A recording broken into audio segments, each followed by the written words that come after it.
আজকে 18টা বছর হয়ে গেল আমি আমার কলিজার টুকরা মাকে হারিয়েছি। গোটা দুনিয়া মালিক সব দিয়েছেন রে যুবক, কিন্তু আজকে 18টা বছর হয়ে গেল আমি আমার মাকে নিজের টাকা দিয়ে একটা আপেল কিনে কোনোদিন খাওয়াইতে পারি।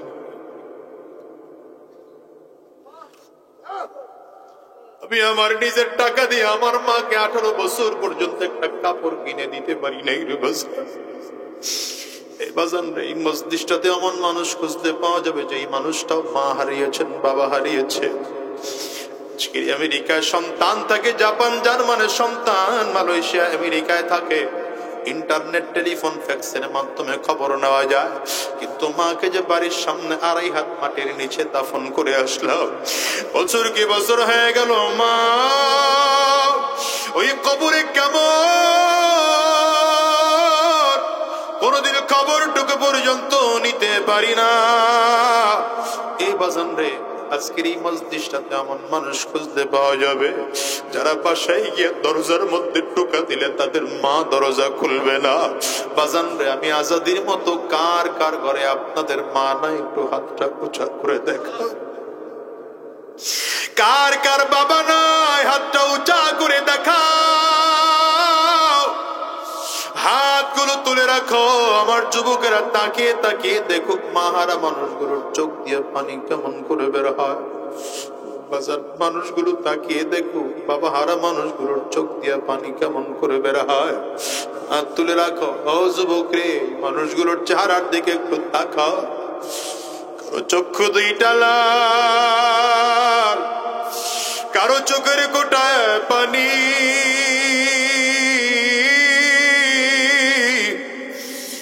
আবার গাল বেয়ে পানিগুলো জমিনের মধ্যে পড়ে। এই মানুষগুলো হাত তুলেছে, এদের কারো ঘরে মা নাই, কারো ঘরে বাবা নাই, কারো ঘরে আব্বা আম্মা দুজনের কেউ নাই। যুবক তাকে দেখ,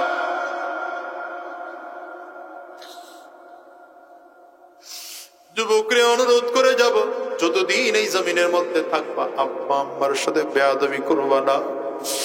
বাজার আজকের মসজিদটার মধ্যে যেমন করে মা জমিন থেকে বিদায়, হাতগুলো নামা, যেমন করে বাবা জমিন থেকে বিদায়, এমন একটা দিন আসবে আপনি আমি জমিন থেকে বিদায় হয়ে যাব। কয়দিন দুনিয়ায় বেঁচে থাকবা বলো? দুনিয়ায় তো আসার সিরিয়াল আছে বাজান, যাওয়ার কিন্তু কোনো সিরিয়াল নাই। এই দুনিয়া আগে দাদা আসে, তারপরে বাবা আসে, তারপরে কিন্তু সন্তান আসে। যাওয়ার সময় এমন হয় দাদা দুনিয়ায় থাকে, নাতি জমিন থেকে বিদায় হয়, বাবা দুনিয়ায় থাকে, সন্তান জমিন থেকে বিদায় হয়। এমন হয় কি হয় না? একটু আওয়াজ করে চিল্লায় বলো। তোমার আমার ক্ষেত্রে এমন হতে পারে কি পারে না? আওয়াজ করে চিল্লায় বলো, পারে কি পারে না? বাজারের হিসাব মিলাও। এই দুনিয়াতে এখানে এমন মানুষ খুঁজতে পাওয়া যাবে যেই মানুষগুলো বাবা হারিয়েছেন, যেই মানুষগুলো মা হারিয়েছে। এমন মানুষও পাওয়া যাবে যাদের সন্তানকে হারিয়েছে। এমন মানুষও খুঁজতে এখানে পাওয়া যাবে যাদের সন্তান হারিয়েছে। এমন মানুষ খুঁজতে পাওয়া যাবে যেই মানুষটা তার স্ত্রীকে হারিয়েছেন। বাবা আছেন না? নাই? একটু আওয়াজ করে বলেন। আমি আজাদি তো সব জায়গায় বলি, আজকেও তোমাদেরকে বলে যাই, আজকে 18টা বছর হয়ে গেল আমি আমার কলিজার টুকরা মাকে হারিয়েছি। গোটা দুনিয়া মালিক সব দিয়েছেন রে যুবক, কিন্তু আজকে 18টা বছর হয়ে গেল আমি আমার মাকে নিজের টাকা দিয়ে একটা আপেল কিনে কোনোদিন খাওয়াইতে পারি।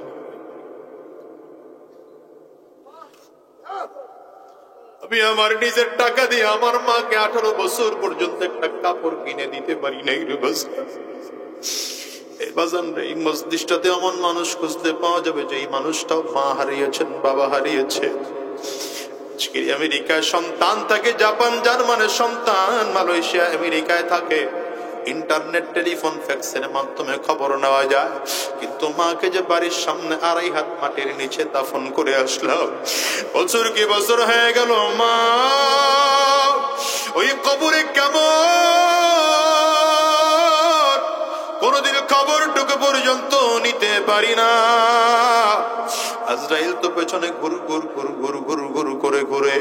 যেদিন আমার মালিকের আদেশ হয়ে যাবে সেদিন আজরাইল এসে গুনাহগারের সামনেও দাঁড়িয়ে যাবে। গুনাহগার যখন আজরাইল আলাইহিস সালামকে দেখবে, গুনাহগার তাকে দেখবে আজরাইল আলাইহিস সালামের পাও দুইটা জমিনে, মাথাটা সাত আসমানের উপরে দেখা যায়। এক হাত পৃথিবীর পূর্ব প্রান্তে, আজরাইলের আরেকটা হাত পৃথিবীর পশ্চিম প্রান্তে দেখা যায়। আজরাইলের চক্ষু দুইটা উহুদ পাহাড়ের চেয়ে বড় মনে হয়। আজরাইল আলাইহিস সালামের প্রত্যেকটা পশমের গোড়া থেকে মনে হয় যেন আগুনের ফুলকি বের হয়। গুনাহগার এই সুরত দেখে শরীরে 360টা মুকামের মধ্যে রুহটা দৌড়াইতে থাকবে, চক্ষুটা উল্টায়া যাবে, জান কবজ হতে যাবে না। আজরাইল আলাইহিস সালাম রুহটার মধ্যে এত জোরে থাপা মারবে, কলিজার রগগুলো টাস টাস টাস টাস করে ছিঁড়ে যাবে। বাজান রে, অনুরোধ করে যাই, কয়দিন দুনিয়ায় থাকবা বলো? এখনো নবীজির সুন্নত তোমার কাছে ভালো লাগে না? নবীজির সুন্নতি টুপি মাথায় দিতে ভালো লাগে না? নবীজির সুন্নতি পোশাক পরতে তোমার কাছে ভালো লাগে না? নবীজির সুন্নতি দাড়ি তোমার কাছে পড়তে ভালো লাগে না? এখনো খুশির কারবার করো, এখনো সুদের কারবারের সাথে জড়িত আছো, এখনো হারাম রাস্তায় চলো রে যুবক। কয়দিন দুনিয়ায় বাঁচবি রে বল? এই দুনিয়ায় কেউ থাকতে পারে নাই, তুমি আর আমিও থাকতে পারবো না। আজকের ময়দানটার থেকে ওয়াদা করে যাও, মালিক যতদিন এই দুনিয়ায় থাকবো আর হারাম রাস্তায় কদম বাড়াবো না, আর শয়তানের রাস্তায় কদম বাড়াবো না, আর গুনাহের রাস্তায় কদম বাড়াবো না। যতদিন এই দুনিয়ায় থাকবো কোরআন ও সুন্নাহ অনুযায়ী জীবনটাকে চালাবো, ইসলাম অনুযায়ী নিজের জীবনটাকে সাজাবো। কারা কারা ওয়াদা করতে পারো? দুইটা হাত উঁচা করে আমার আল্লাহকে দেখাও। আওয়াজ দিয়ে চিৎকার করে জোরে ডাক দাও, আল্লাহ। আরো জোরে চিৎকার করে ডাকো, আওয়াজ দিয়ে চিল্লায় ডাকো। চোখে যদি পানি না আসে অন্তত কান্নার ভানটুকু হলেও ধরো। ডানে আর বামে তাকাও, তাকিয়ে দেখো কার চোখে পানি। ওই মানুষটার দিকে তাকিয়ে নিজের নিজে ধিক্কার মারো, আর চোখের পানি ফালায়া কাঁদো। কারণ দুনিয়ার ঘরে আগুন লাগলে যেমন পানি ছাড়া নিবানো যায় না, ওই কবরেও যে জাহান্নামের আগুন জ্বলতেছে ধাউ ধাউ করে, জাহান্নামের আগুন, ওটাও কিন্তু চোখের পানি ছাড়া নিবানো যাবে না। আওয়াজ দিয়ে চিল্লায় জোরে ডাকো আল্লাহ, আরো জোরে ডাকো আল্লাহ, চিৎকার করে ডাকো আল্লাহ। দয়ার মালিক, যতদিন এই জমিনের মধ্যে থাকবো আর হারাম রাস্তায় কদম বাড়াবো না। ওয়াদা করলাম দ্বীনের পথে চলবো। আল্লাহ তুমি কবুল করে নাও, কবুল করে নাও, কবুল করে নাও। জবান খুলে আওয়াজ দিয়া বলো আমিন। আরো জোরে চিৎকার করে বলো আল্লাহুম্মা আমিন। চরিত্র কয় ধরনের হয়? চরিত্রের প্রথম নম্বরের স্তর অথবা সর্বনিম্ন স্তর, এটার নাম হচ্ছে খুলুকে হাসান। বাংলা নাম মনে রাখেন, উত্তম চরিত্র। বলেন বাংলা নাম কি? সবাই কথা, আমার ছাত্র ভালো না। চরিত্রের প্রথম নম্বর স্তরের নাম কি? উত্তম চরিত্র। এটা কার মধ্যে আছে বুঝবেন কি করে? বুঝার উপায় হচ্ছে সহজ ভাষায় বোঝেন। যেই মানুষটা কোনোদিন কারো প্রতি জুলুম করে না, মানুষটা কোনোদিন কারো প্রতি, তবে তার প্রতি যদি কেউ জুলুম করে সাধারণত সে মাফ করে দেয়। তবে যদি প্রতিশোধ নেওয়ার প্রয়োজন মনে করে তাহলে ততটুকুই প্রতিশোধ নেয় যতটুকু তার উপরে জুলুম করা হয়েছে। এটা হচ্ছে চরিত্রের সর্বনিম্ন স্তর, এটা উত্তম চরিত্র। এর একটু উপরে আর একটু ভালো, এটা হচ্ছে খুলুকে আহসান। অথবা খুলুকে কারীম। এই চরিত্র কার মধ্যে আছে বোঝার উপায় কি? এই মানুষটা কোনোদিন কারো প্রতি জুলুম করবে না, অন্যায় করবে না, অত্যাচার করবে না। তবে তার প্রতি যদি কেউ জুলুম করে তো এক নম্বর মজলুম হয়ে জালিমকে মাফ করে দেবে। দ্বিতীয় নম্বর মজলুম হয়ে জালিমের হিদায়াতের জন্য দোয়া করবে। বলে না সুবহানাল্লাহ, বলে না। মাথা নিচের দিকে দিয়ে রাখছে দুই চারজন, অথবা আমার দিকে, চেহারা আমার দিকে তাকায় থাকবে। আমার চেহারা খুব একটা ভালো না, তারপরেও তাকায় থাকা লাগবে, এটা মজলিসের আদব। চরিত্রের কয়টা গুণ গেল? এই দুইটা স্তর হচ্ছে ইমানদারদের, সাহাবীদের, তাবেঈনদের, তবে তাবেঈনদের, সকল ইমানদারদের এই দুই চরিত্র। চরিত্রের আরেকটা স্তর হচ্ছে খুলুকে আযীম, যেই চরিত্রের নাম হচ্ছে মহান চরিত্র। এটা কার মধ্যে আছে বুঝার উপায় কি? বুঝার উপায় হচ্ছে এই মানুষটার মধ্যে আলাদা করে 5টা গুণ পাওয়া যাবে। বলেন কয়টা গুণ পাওয়া যাবে? এক নম্বর গুণ, এই মানুষটা কোনোদিন কারো প্রতি জুলুম করবে এটা কল্পনাও করা যায় না। দ্বিতীয় নম্বর, যদি এই মানুষটার প্রতি কেউ জুলুম করে তো মজলুম হয়ে জালিমকে মাফ করে দেবে। সুবহানাল্লাহ বলবেন। 3 নম্বর, প্রতিশোধ নেওয়ার শক্তি থাকার পরেও প্রতিশোধ নিবে না। প্রতিশোধ নেওয়ার শক্তি আছে থাকলেও প্রতিশোধ নিবে না। 4 নম্বর, মজলুম হয়ে জালিমের হিদায়াতের জন্য দোয়া করবে। 5 নম্বর, মজলুম হয়ে উল্টো জালিমকে সহানুভূতি দেখাবে। হ্যাঁ, এই চরিত্রটা ছিল আমার নবী। বলেন কার ছিল? এটা দুনিয়ার কাউকে আল্লাহ তাআলা দেন নাই।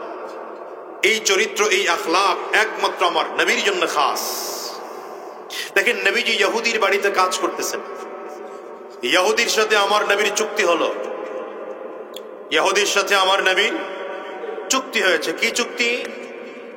নবীজি কূপের ভেতর থেকে বালতির মধ্যে রশি বেঁধে কূপ থেকে পানি উঠিয়ে দিবে। 1 বালতি পানি উঠিয়ে দিলে ইহুদি আমার নবীকে 2টা খেজুর দিবে। আপনারা এখনকার যুবক মানুষ চিনবে না, আপনারা মুরব্বী যারা আপনারা চিনবেন।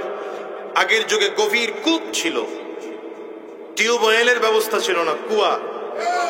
এই কুয়ার ভেতর থেকে বালতিতে করে পানি উঠানো লাগতো।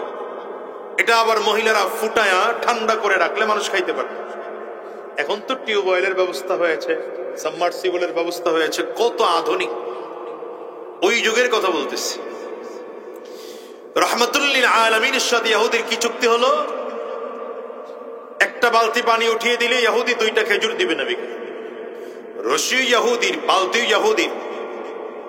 রাহমাতুল লিল আলামিন বালতির মধ্যে রশি বেঁধে কূপের মধ্যে ফেললেন।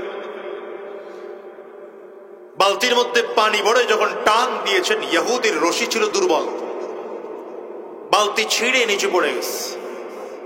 আচ্ছা বলেন, এতে আমার নবীর কোনো দোষ ছিল? তো আসতে বলেন আপনারা। ইহুদি এসে আমার নবীর গালে 1 থাপ্পড় বসিয়ে দিয়েছে। আরো জোরে বলেন। এখন আমার নবীর আখলাক দেখেন। আচ্ছা বলেন তো, আমার নবী যদি চাইতেন, পাল্টা থাপ্পড় দেওয়ার মতো শক্তি আমার নবীর ছিল না ছিল না? নবী কি করেছেন? আল্লাহু আকবার। থাপ্পড় তো দেই নেই, বরঞ্চ ইহুদির দিকে সামনে তাকিয়ে নরম মাটির মতো নরম হয়ে গেলেন। ডেকে বললেন, চাচা রাগ করিয়েন না, বালতিটা উঠায় দেই। আরে সুবহানাল্লাহ বলে। বালতিটা ইহুদি চিন্তা করে, এত গভীর কূপ, এর মধ্যে মুহাম্মদ কেমনে বালতি উঠায় দিবে? নবীজি হাত কূপের মধ্যে ঢুকাইছেন। আরে নবীজির হাত তো নরমাল কোন হাত না, ওটা তো মুজিজার হাত, রিসালাতের হাত, নবুয়তের হাত। হাত কূপের মধ্যে ঢুকেছে তো ইহুদি তাকিয়ে তাকিয়ে দেখতেছে হাত লম্বা হচ্ছে।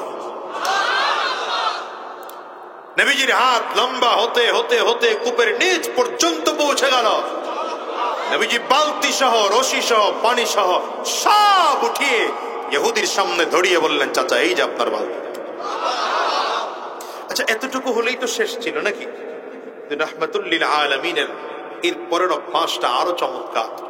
এবার ইহুদির হাতটা নবীজি নিয়েছেন, দেন হাত দেন, হাত এভাবে করে নিয়ে হাতটা এমন করে মালিশ করতেছেন আর বলতেছেন, চাচা ব্যথা পেয়েছেন আপনি? আরো জোরে বলবেন না আওয়াজ। এটা আমার নবী, এই আখলাক আমার নবীর ছিল, এটা পৃথিবীর কারো দ্বারা সম্ভব না। চিৎকার করে বলেন আল্লাহু আকবার। এই জন্য বলি, বলো যুবক, তুমি কোন দিক থেকে আমার নবীকে তুলনা করবে? বলো, যেই দিক থেকে আমার নবীকে তুলনা করবে সেই দিক থেকে আমার নবী শ্রেষ্ঠ। বলেন কোন দিক থেকে আপনি তুলনা করতে চান? সন্তান হিসেবে আমার নবীকে তুলনা করতে চান? রাহমাতুল লিল আলামিন, পৃথিবীর শ্রেষ্ঠ আদর্শবান সন্তান। বাবা হিসেবে আমার নবীকে তুলনা করবেন? রাহমাতুল লিল আলামিন, শ্রেষ্ঠ আদর্শবান বাবা। নাতি হিসেবে আমার নবীকে তুলনা করবেন? রাহমাতুল লিল আলামিন, শ্রেষ্ঠ আদর্শবান নাতি। জামাই হিসেবে আমার নবীকে তুলনা করবেন? রাহমাতুল লিল আলামিন, শ্রেষ্ঠ আদর্শবান জামাই। নানা হিসেবে আমার নবীকে তুলনা করবেন? রাহমাতুল লিল আলামিন, শ্রেষ্ঠ আদর্শবান নানা। শ্বশুর হিসেবে আমার নবীকে তুলনা করবেন? আমার নবী শ্রেষ্ঠ আদর্শবান শ্বশুর। স্বামী হিসেবে আমার নবীকে তুলনা করবেন? রাহমাতুল লিল আলামিন, শ্রেষ্ঠ আদর্শবান স্বামী। বন্ধু হিসেবে আমার নবীকে তুলনা করবেন? রাহমাতুল লিল আলামিন, শ্রেষ্ঠ আদর্শবান বন্ধু। স্বামী হিসেবে আমার নবীকে তুলনা করবেন? রাহমাতুল লিল আলামিন, শ্রেষ্ঠ আদর্শবান স্বামী। নেতা হিসেবে আমার নবীকে তুলনা করবেন? রাহমাতুল লিল আলামিন, শ্রেষ্ঠ আদর্শবান নেতা। আরে প্রেসিডেন্ট হিসেবে আমার নবীকে তুলনা করবেন? তো রাহমাতুল লিল আলামিন, গভর্নমেন্ট অফ মদিনার শ্রেষ্ঠ আদর্শবান প্রেসিডেন্ট। চিৎকার করে বলো আল্লাহু আকবার। কোন দিক থেকে?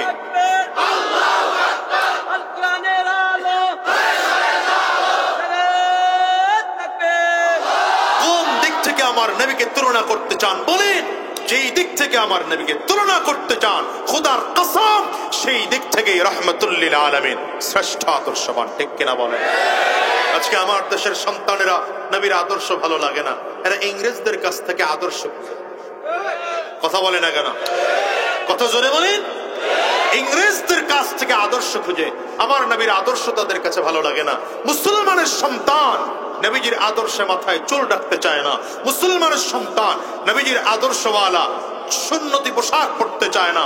মুসলমানের সন্তান নবীজির আদর্শ অনুযায়ী পারিবারিক জীবন চালায় না। মুসলমানের সন্তান নবীজির আদর্শ অনুযায়ী সামাজিক জীবন চালায় না। মুসলমানের সন্তান নবীজির আদর্শ অনুযায়ী সামাজিক জীবন, পারিবারিক জীবন, রাষ্ট্রীয় জীবন, সিরত সুরত চালায় না। ও ইংরেজদের কাছ থেকে, ইহুদির কাছ থেকে, খ্রিস্টানদের কাছ থেকে আদর্শ ধার করতে চায়। খোদার কসম, তোমার নবীর আদর্শ পৃথিবীর শ্রেষ্ঠ আদর্শ। কি কথা বলেন না কেন? তোমার নবীর আদর্শ পৃথিবীর শ্রেষ্ঠ আদর্শ। দেশ চালাতে গিয়ে এরা শুধু বারবার ইন্ডিয়ার দিকে দৌড়ায়, আমেরিকার দিকে দৌড়ায়। কেউ তো আমেরিকার টান টানে, কেউ ইন্ডিয়ার টান টানে, কেউ অমুকের টান টানে, তমুকের টান টানে। সব বাদ দাও, দেশ চালাও তো নবীর আদর্শে চালাও। আসতে বলে কে হুজুর বলি, খেয়াল করো। দেশ চালাও তো কার আদর্শে চালাও? মদিনাওয়ালার আদর্শে চালাও। আল্লাহু আকবার, চিৎকার করে বলো। যদি মদিনার আদর্শে ইসলাম অনুযায়ী দেশ চালাতে পারো, খোদার কসম এই দেশটাতে বৈষম্য বিরোধী আন্দোলন করার জন্য আমার ছাত্র ভাইদেরকে রাস্তায় নামতে হবে না। সুযোগ যেহেতু এসেছে, আগামীর দিনে দেশকে ইসলাম কায়েম করার জন্য, কোরআনের পক্ষে, ইসলামের পক্ষে থাকার জন্য তৈয়ার আছো কারা কারা? তৈয়ার আছো কারা কারা? দুই হাত উঁচু করে আল্লাহকে দেখাও।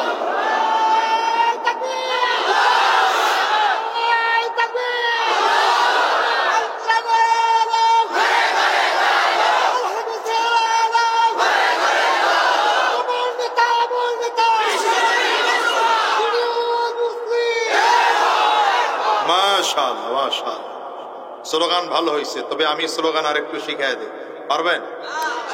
ভালো মনে হয় না, পারবেন?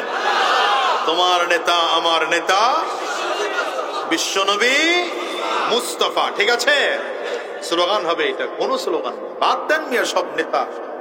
এখন তো নেতা আমরা হিসাব করে দেখলাম কত নেতা, ডানে নেতা, বামে নেতা, সামনে নেতা, পিছনে নেতা, উপরে নেতা, নিচে নেতা। কথা পায় না। ডুপ্লিকেট নেতা, পাত্তি নেতা, বাত্তি নেতা, বড় নেতা, ছোট নেতা, মাঝারি নেতা, হ্যাঁ, কাছে ঝুলে সেও নেতা। কথা কয় না? আমি 5ই আগস্টের পরে বলেছিলাম সব নেতার কবর দে, নবীর উম্মত খবর দে। বাদ দেন মিয়া নেতা, কত নেতার পেছনে দৌড়াইছেন, যেন সব নেতা বাদ দিয়ে আজকে আমার নবীর পক্ষে একটা স্লোগান হবে? মনে হয় না স্লোগান হবে। জীবনে স্লোগান দিয়েছেন আমার ভাই তোমার ভাই, আমার ভাইয়ের চরিত্র। জীবনেও বলবেন না যে ফুলের মতো চরিত্র। কোন দিন কোন মানুষের চরিত্র ফুলের মতো হতে পারে না, এটা একমাত্র আমার নবীর চরিত্র, কারণ আজকে আমার নবীর জন্য একটা স্লোগান দিতে পারবেন? পারবেন? তোমার নেতা আমার নেতা, আমরা সবাই রাসূল সেনা, ভয় করি না। পারবেন নি স্লোগানটা দিতে? আস্তে কয় তো, জোরে বলেন মাশাআল্লাহ।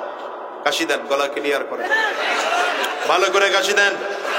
এবার 2 হাত টান টান করে উঁচা করেন, ডানে আর বামে তাকিয়ে দেখেন হাত কে তোলে নাই, ধরে হাতটা তুলে দেন।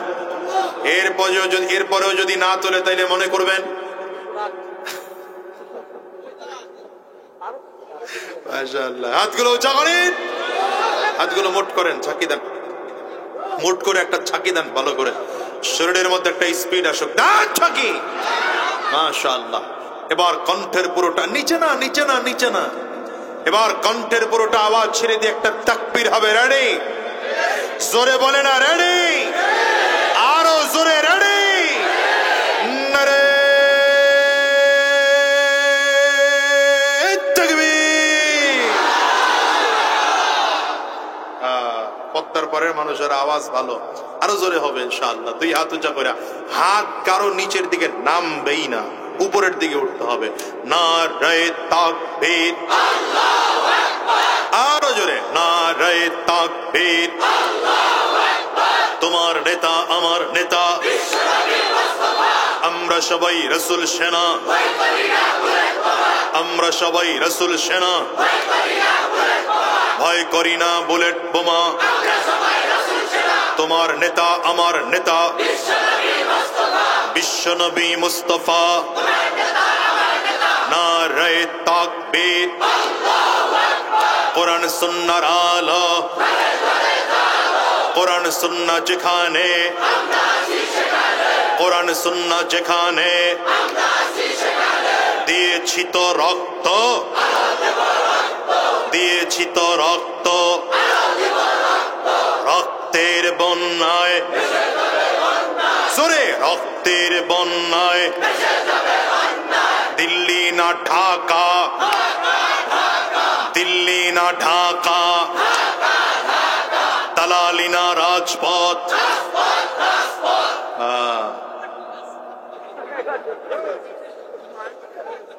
ঠিক আছে ইনশাআল্লাহ, আল্লাহ কবুল করুন, আমিন কন। এই স্লোগান নিয়ে ময়দানে নামেন, কোন বাতির সামনে দাঁড়াতে পারবে না। কষ্ট হয়। নবীজির আদর্শ দিয়ে রাহমাতুল লিল আলামিন এমন মদিনা গঠন করেছেন, এমন রাষ্ট্র গঠন করেছেন, যে রাষ্ট্রের মধ্যে অত্যাচার ছিল না, জুলুম ছিল না, অন্যায় ছিল না, মারামারি ছিল না, কাটাকাটি ছিল না, হিংসা হাসাদ ফাসাদ ছিল না। মানুষ দরজা খোলা রেখে ঘুমাতো, চুরি আর ডাকাতি হওয়ার কোনো ভয় ছিল না। পারবেন আপনি চুরি ডাকাতি বন্ধ করতে? হ্যাঁ, দরজা খুলে রেখে ঘুমাতে পারবেন? কই স্বাধীনতার 53 বছর হয়ে গেল আজ, কথা কয় না। অথচ কইতেছি কইতেছি, অপেক্ষা করেন। রাসূলুল্লাহ সাল্লাল্লাহু আলাইহি ওয়াসাল্লাম গভর্নমেন্ট অফ মদিনার প্রেসিডেন্ট হিসেবে রাষ্ট্র পরিচালনা করেছেন 10 থেকে 11 বছর, কথা বলে না, ধরে নেন 10 বছর। নবীজির ইন্তেকালের পরে আবু বকর সিদ্দিক রাদিয়াল্লাহু আনহু রাষ্ট্র পরিচালনা করেছেন 2 বছর। মাসটুকু বাদ দিলাম, বছরটুকু ধরলাম, 10 আর 2 কত হলো? হযরত ওমর রাদিয়াল্লাহু আনহু রাষ্ট্র পরিচালনা করেছেন 10 বছর, মাসটুকু বাদ দেন। হযরত ওমর রাদিয়াল্লাহু আনহুর শাসন আমলের মাঝামাঝি, অর্থাৎ ধরেন 5 বছর, তো 12 আর 5 কত হলো? এই মাত্র 17 বছর মধ্যে, এই 17 বছরের শাসনের মধ্যে মদিনার অর্থনৈতিক চিত্র এমন ছিল, মানুষ যাকাতের টাকা নিয়ে দাঁড়িয়ে থাকতো, দিবে কাকে, দেওয়ার লোক খুঁজে পাইতো না। আজকের কথা বলতেছি না, 1450 বছর আগের কথা বলছি, যেই যুগে ইন্টারনেট ছিল না, টেলিফোন ছিল না, ফ্যাক্স ছিল না, যোগাযোগ মাধ্যম এত ভালো ছিল না। আর এই যুগে এত যোগাযোগ মাধ্যম ভালো, এত চমৎকার, এখন চাইলে এখান থেকে ঢাকায় যাওয়া আসা কত চমৎকার। হ্যাঁ, আপনাদের তো কপাল পুরোটা খুলে গেছে, ঠিক না? এরপরেও হয় না কেন? একটাই মাত্র কারণ, যারা চুরি বন্ধ করবে তারাই তো চুরি করে, যারা ডাকাতি বন্ধ করবে তারাই তো ডাকাতি করে। জন্য চরিত্রবান লাগবে না লাগবে না? আরো সমস্যা আছে, আমার দল তো 7 খুন মাপ, আমার দলের না, তাইলে তারে ধরো। অথচ রাসূলুল্লাহ সাল্লাল্লাহু আলাইহি ওয়াসাল্লামের আদর্শ ছিল নবীজি ইনসাফ কায়েম করার জন্য কে অন্যায় করেছে দেখতেন না, যেই অন্যায় করেছে তারই শাস্তি। প্রসিদ্ধ কথা, রাসূলুল্লাহ সাল্লাল্লাহু আলাইহি ওয়াসাল্লাম হিজরত করে যখন মদিনায় গিয়েছেন, কিছুদিন আগে মাত্র হিজরত করে আসছেন। নবীজি হিজরত করে যাওয়ার কিছুদিন পরেই নবীজির বংশের একজন মহিলা, কার বংশের? নবীজির বংশের, অর্থাৎ কুরাইশ বংশের এক মহিলা চুরি করে ধরা পড়েছে। কি করে ধরা পড়েছে? রাহমাতুল লিল আলামিনের কাছে বিচার আসলো। নবীজির অভ্যাস ছিল, নবীজি যখন বিচার করতে বসতেন মসজিদে নববীর মধ্যে বিচার করতে বসতেন, আর কুরআনুল কারীম খুলে নবীজি বিচার করতেন। আমি এই জন্য বলি, যতদিন মসজিদের মধ্যে বিচার ছিল ততদিন ইনসাফ ছিল। মসজিদ থেকে বিচার যেদিন ওই ক্লাবে চলে গেছে, ইনসাফ সেদিন নষ্ট হয়ে গেছে। বিচার করার জন্য যতদিন ইমাম খতিব দায়িত্ব ছিলেন ততদিন এদেশে ইনসাফ ছিল। যেদিন বিচারের দায়িত্ব চোর আর বাটপার আর বদমাশদের কাছে গিয়েছে, সেদিন ইনসাফ এদেশ থেকে উঠে গিয়েছে। ঠিক কিনা বলে? আমি মাঝে মাঝে আমার এলাকায় হঠাৎ করে বলি, টাইমে যদি মিলে যায়, ধরে না আসরের পরে কোথাও এক জায়গায় সালিশি দিছে, কি লোক কই যায়, ভাই ভাই ভাই ভাই, আগে ছুটি নিতে হবে, তো এর আগে যাওয়া যাবে না, ওইটা হাঁটা শুরু করা যাবে না, আগে ছুটি নিতে হবে, দিলে এরপরে যাবে। ঠিক আছে? এসব ধরলেও যাওয়া যাবে না, যদি আটকায় রাখতে আর না পারেন, দেখেন জায়গা নাপাক হয়ে যাইতেছে, তাহলে ছুটি যাবেন, এছাড়া উঠা যাবে না ইনশাআল্লাহ। ঠিক আছে? আপনারা উঠতেছেন না, আমি দেখতেছি, আলহামদুলিল্লাহ, ভালো, এটা ভালো লক্ষণ, খারাপ না। আবার পিছন দিকে তাকায়, আমি মিথ্যা কথা কইছি? আল্লাহ, তো কি বললাম? আমি মাঝে মাঝে আমার এলাকায় যদি টাইমে মিলে যায়, যেমন আসরের সময় যদি হয়, তো আমি মসজিদে আসরের নামাজ পড়ে সবাইরে বলি, আজকে সালিশি মসজিদে হোক।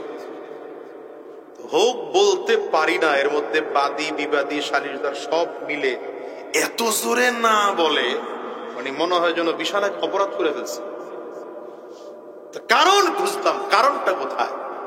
কারণ হিসাব করে দেখলাম যে যদি মসজিদে বসা হয় তাহলে বাদীও মিথ্যা কথা বলতে পারবে না, বিবাদীও মিথ্যা কথা বলতে পারবে না। আর ওই যে সালিশদার সাহেব যে আগে 5-10 পকেটে নিছে, ওই সালিশেও এখানে বসে করতে পারবে।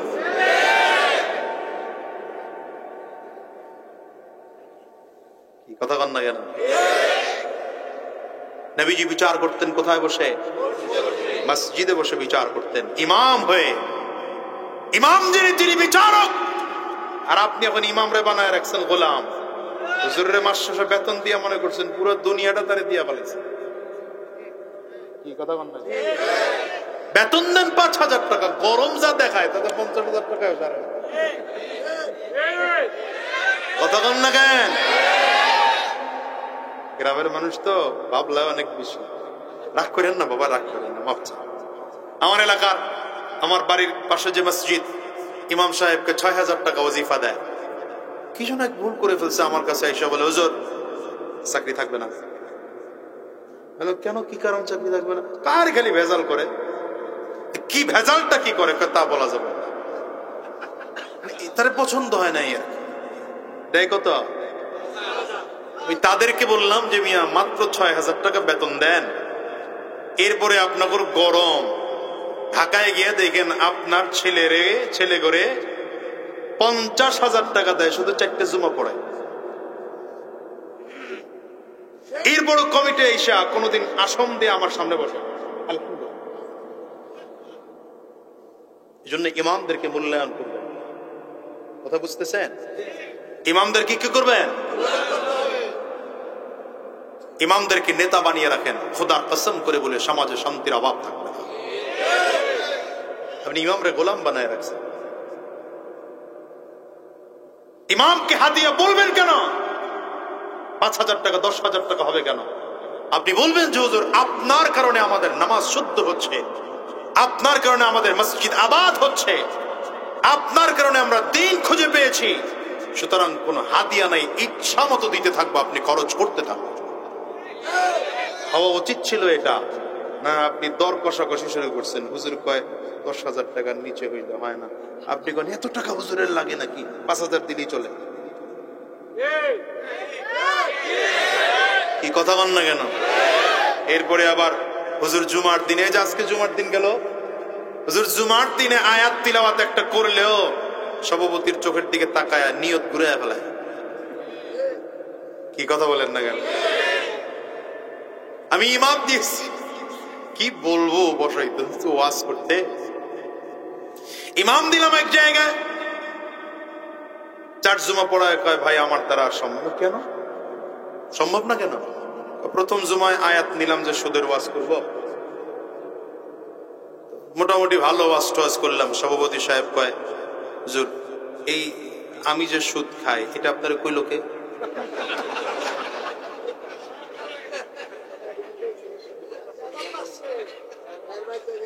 ইমাম সাহেব বলে আরে আমি তো জানি না কে সুদ করার কে ঘুষ করে। পরের জুমায়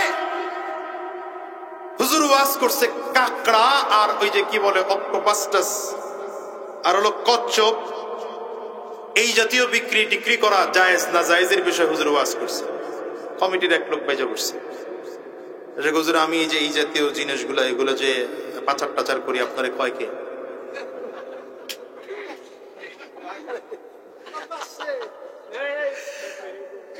এমন করে করে 4 জুমায় 4 বিষয়, 4 বিষয় কমিটির কোনো না কোনো এক লোক বেজার। দেখা গেল সেক্রেটারিও বেজার, সভাপতিও বেজার, ক্যাশিয়ার সাহেবও বেজার।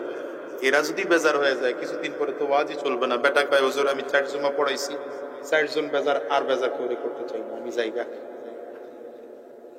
আফসোস এ জাতির জন্য, এই জাতির জন্য আফসোস। দৃশ্য তো এমনও দেখা গিয়েছে, মাহফিলের অর্ধেক বয়ান হয়েছে, হঠাৎ করে থানা থেকে পুলিশ এসে বলছে হুজুর এই অর্ধেক ওয়াজ করছেন এটা জায়েজ ছিল, বাকি অর্ধেক ওয়াজ আপনার করা জায়েজ নেই। কথা বল না কেন? বয়ান হবে কোরআনের, বয়ান হবে হাদিসের, কারো কাছ থেকে পারমিশন নিয়ে করতে হবে। পারমিশন দিয়েছেন কে? এই চিৎকার করে জোরে বলেন কে দিয়েছেন পারমিশন? রাগ করতেছেন আপনারা? করলে করেন কা, খালি কোন কায়দায় মেইন রোডে উঠতে পারলে।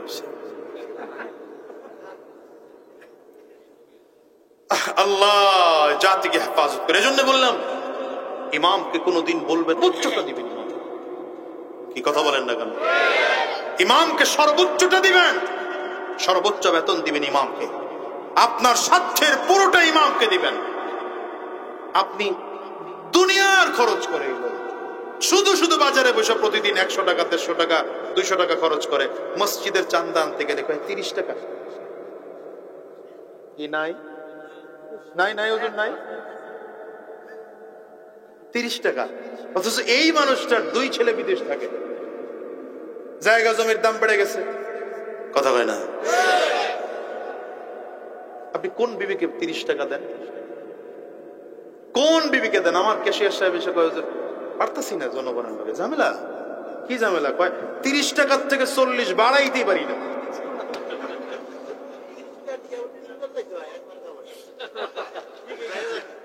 আফসোস জাতির জন্য। আলেমদেরকে যত অবহেলা করবেন খোদার কসম জাতি তত নষ্ট হবে, দেশ তত নষ্ট হবে। আলেমদেরকে যত মূল্যায়ন করবেন দেশ তত চমৎকার হবে, ভালো হবে। দেখেন না একজন আলেমের বিরোধিতা কইরা দুপুরের খানা খাওয়ার সময় পায় নাই। এগুলো বুঝা দেখা চোখের সামনে বুঝ নেন না কেন মাথায়? আল্লাহ তাআলা এগুলো ঘটায়া ঘটায়া আমাদেরকে বুঝ দেন, কিন্তু দিল এত নষ্ট হয়ে গেছে, দিলের মধ্যে দেখি তাকায় তারপরে বুঝ আসে। অনেকে মনে করে হুজুর আপনার মনে হয় কোনো কাজে ইমাম সাহেবরা কোনো দিক থেকে কিছু কইছে এই জন্য আমার করে ছাড়তেছে। কারোর সাথে আমার কথা হয় না, আমি এই স্টেজে পড়ছি সরাসরি, খালি মোসাফা হয়েছে 2-4 জনের সাথে, আর কারোর সাথে কথা হয় না। কষ্ট থেকে বললাম, আল্লাহ হেফাজত করুন। হয় নাই, জোরে বলেন। রাগ করতেছেন? নবীজি বিচার করতে বসছেন কোথায়? মসজিদে নববীতে বিচার করতে বসেছেন। মেম্বরের মধ্যে নবীজি কোরআনুল কারীম খুললেন, চুরি করে ধরা পড়েছে মহিলা। তখন নবীজি কোরআনের আয়াত পড়ছেন, আস-সারিকু ওয়াস-সারিকাতু ফাকতাউ আইদিয়াহুমা, আস-সারিকু ওয়াস-সারিকাতু ফাকতাউ আইদিয়াহুমা। ইসলামের বিধান হলো চুরি যে করবে, ইসলামের বিধান হলো তার হাত কেটে দাও, মহিলা হোক বা পুরুষ হোক তার হাত কেটে দাও। একবার চুরি করেছে ডান হাত কেটে দাও, আরেকবার চুরি করেছে বাম পা কেটে দাও, আবার চুরি করেছে বাম হাত কেটে দাও, আবার চুরি করেছে ডান হাত কেটে দাও। এমন করে করে বারবার করে যদি চুরি করে ধরা খায়, আমি তো মাঝে মাঝে বলি আমার দেশের মেম্বার চেয়ারম্যানদেরকে যদি এই আইনটুকু পাশ করা হতো, সাধারণ জনগণ লাগবে না, যদি বলা হতো সরকারে কোনো সম্পদ যদি আমার দেশের কোনো মেম্বার চুরি করে, কোনো চেয়ারম্যান চুরি করে, ঢাকা জাতীয় মসজিদ বাইতুল মুকাররমে জুমার নামাজ শেষ করে হাজারো মানুষদের উপস্থিতিতে, শত মিডিয়ার উপস্থিতিতে তার হাত কেটে ফেলা হবে। একটা চেয়ারম্যানের হাত কেটে দিলে বাকি চেয়ারম্যান অটোমেটিক ভালো হয়ে যেত। নয়তো চেয়ারম্যানের বেতন কয় টাকা, এরা কোটি কোটি টাকার মালিক হয় কেমনে? হ্যাঁ, আমি তো আগে মনে করতাম আরে কত লাখ টাকা জানো চেয়ারম্যানের বেতন, হওয়ার পরে দেখি আরে বেতন মাত্র 4,500। কত? আরে না, 4,500। হ্যাঁ, 4,500 টাকা মাসিক বেতন চেয়ারম্যানের, তাও প্রতি মাস। আগে বইলে নাই সম্মানী ভাতা কেন? 4,500 টাকা সরকার থেকে দেয়, তাও 3 মাস 4 মাস পরে পরে। হ্যাঁ, আর যদি পরিষদের ইনকাম ভালো থাকে তাইলে আরো টাকা নিতে পারে, টোটাল 10,000 টাকা একজন চেয়ারম্যান বেতন নিতে পারে। আর মেম্বার নিতে পারে 7,000। আসেননি মেম্বার? আছেন কই? এই জন্যই কইছে যে সম্মানী, মানে এটা বুঝ দিতে হবে তো বইলে আর কি। সব থেকে অবহেলিত জনপ্রতিনিধি হচ্ছে মেম্বার আর চেয়ারম্যান, তো কাজ অনেক বেশি, অনেক বেশি। তো যাও, কত? 10,000 টাকা। একজন চেয়ারম্যানের মাসিক বেতন যদি 10,000 হয়, তাও সরকার সব দিতেছে না, সরকার দিতেছে কত? 4,500। তো 10,000 টাকাই ধরলাম, 5 বছরে আপনি কত টাকা বেতন নিবেন? 5 বছরে 5 বরং 60,000 না, 6 লাখ। 60 মাস কত হইল? 6 লাখ টাকা বেতন পাওয়ার জন্য 5 কোটি টাকা খরচ করেন। হ্যাঁ, চেয়ারম্যানের নির্বাচনে কত, ইলেকশনে কত খরচ হয় চেয়ারম্যান গণ? আমার কথা জিজ্ঞেস করেন না, আমার খরচ হয় নাই, কারণ কাউরে টাকা দেওয়া লাগেনি। তাহলে আমি বলি ওই যে 1 কোটির বেশি, হ্যাঁ 2-4-5 কোটি টাকা খরচ হয় কি হয় না? এই লোক যখন দেখে এত টাকা খরচ হয়ে গেল, তখন তো সে বেতন নিয়ে এটা উঠাইতে পারবে না। এটা উঠানোর জন্যই তখন চাঁদাবাজি শুরু করে দেয়। দোকানে চাঁদাবাজি, মার্কেটে চাঁদাবাজি, দান বাক্সে চাঁদাবাজি, মসজিদের টাকা মেরে খায়, রাস্তার টাকা মেরে খায়, সালিশে করে টাকা খায়, কোটি কোটি কোটি টাকার মালিক হয়ে যায়। ও টাকা আসছে চেয়ারম্যানের থেকে না, চুরি কইরা। কথা বুঝেন? ঠিক তো এখন বলেন, নির্বাচনের সময় তো আমরা হুজুররা কেউ মার্কা দিলে তখন হুজুরেরা, হ্যাঁ, দাঁত মুখ বড় করে হুজুরেরা। একবার চেয়ারম্যানই করা লাগে, একবার ইলেকশন করা লাগে। তো ইলেকশন এরা করবে না, নির্বাচন এরা করবে না, করবে সব চোরেরা, আর খাবে সব। কি কথা বল না? দেখেন না, খাইতে খাইতে 10 ব্যাংক ফাঁকা করে হালাইছে। 10 ব্যাংকের লেনদেন বদ্ধ হয়ে গেছে। আপনি বুঝেন কি পরিমাণ খাওয়া খাইছে? খাইতে সুযোগ দেন, আরো কি করবেন? আর আল্লাহ হেফাজত করুন। বুঝলে বুঝেন, না বুঝলে না বুঝেন, নিজের খেয়াল কত বুঝাবো।